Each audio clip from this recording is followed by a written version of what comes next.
The RT310 is a digital room thermostat. It is fairly accurate and hopefully should save you with some money from your gas bill.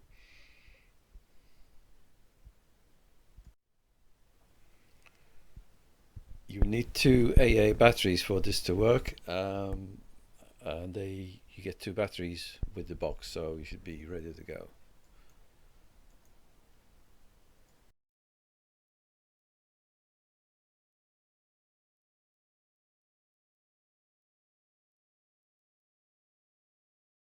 When we press the reset switch, you will see all the icons come up: the software version, the settings, and the current temperature.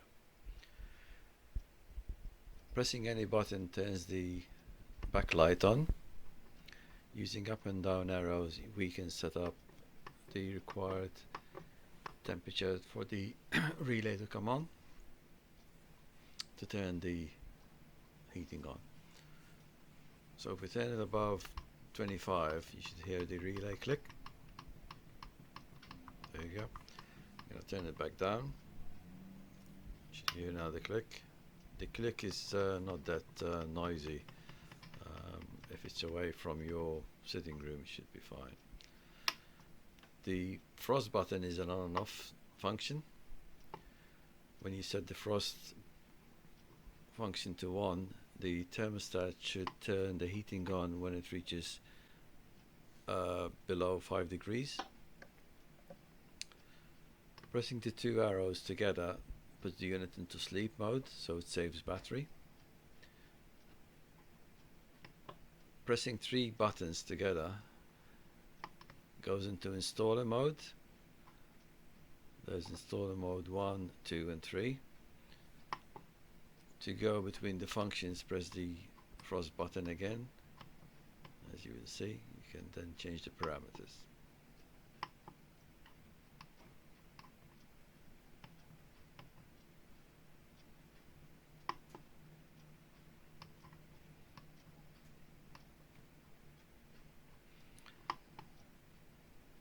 The backlight of the display should go back to off if you leave it alone for about 3 seconds.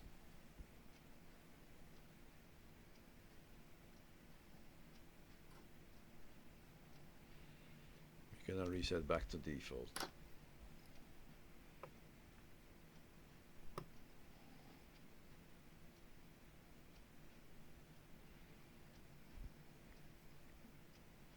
The backplate can be removed by undoing the two screws.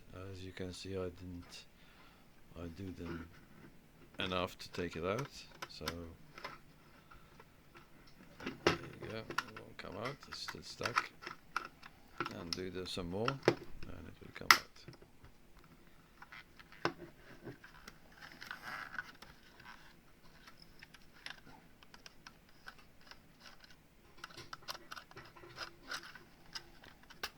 Now the first thing you should do when you're wiring this in, if you're doing it yourself, is turn the electricity off.